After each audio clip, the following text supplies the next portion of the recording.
ಸುಕನ್ಯ ಈ ಕಡೆ ಬಂದ್ಬಿಡಿ. ಸುಕನ್ಯ ಈ ಕಡೆ ಹಾಂ, ಇಲ್ಲಿ ಬಂದ್ಬಿಡಿ. ಹಾಂ, ಚೆನ್ನಾಗಿತ್ತು. ಸೆಕೆಂಡ್ ಇದ್ರಲ್ಲಿ ಫುಲ್ ಪಟ್ಬಿಟ್ರಿ.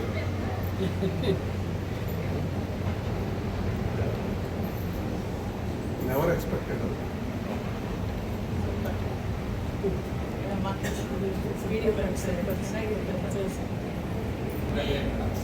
ಯಲಹಂಕದಲ್ಲಿ ಇವತ್ತು ರೈಲ್ವೆ ಎಂಪ್ಲಾಯಿ ಇಟ್ಕೊಂಡೆ ಇದ್ದಿದ್ರೆ ಈ ಒಂದು ನಿರ್ದೇಶನ ಮಾಡೋಕ್ಕೂ ಆಗ್ತಿರ್ಲಿಲ್ಲ.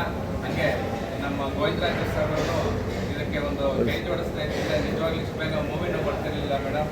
ನಾವು ಚಿರಋಣಿಗಳಾಗಿರ್ತೀವಿ. ನಮ್ಮ ಯಲಹಂಕ ಜನತೆ ಅಲ್ಲ, ಇಡೀ ಕರ್ನಾಟಕ ಜನತೆ ಇವತ್ತು ನೋಡಬೇಕು. ಮತ್ತು ಇವತ್ತು ತಂದೆ ತಾಯಿ ಯಾವ ರೀತಿ ಮಕ್ಕಳನ್ನ ಬೆಳೆಸಬೇಕು, ಅದೇ ರೀತಿ ಇವತ್ತೇನು ನಡೀತಾ ಇದೆ ವಿದ್ಯಾಸಂಸ್ಥೆಗಳಲ್ಲಿ ಅದರ ಒಂದು ಇದನ್ನು ರಿಯಲ್ ಆಗಿ ತೋರಿಸಿದ್ದಾರೆ ಮೇಡಮ್. ದಯವಿಟ್ಟು ಇದ್ರ ಬಗ್ಗೆ ಅವೇರ್ನೆಸ್ ಕೊಡಿಸಿದ್ದಾರೆ. ಮಕ್ಕಳ ಮರಿ ಬಗ್ಗೆ ಮತ್ತು ಕಾಲೇಜುಗಳ ಬಗ್ಗೆ ತುಂಬ ಚೆನ್ನಾಗಿ ಮಾಡಿದ್ದಾರೆ ಮೇಡಮ್.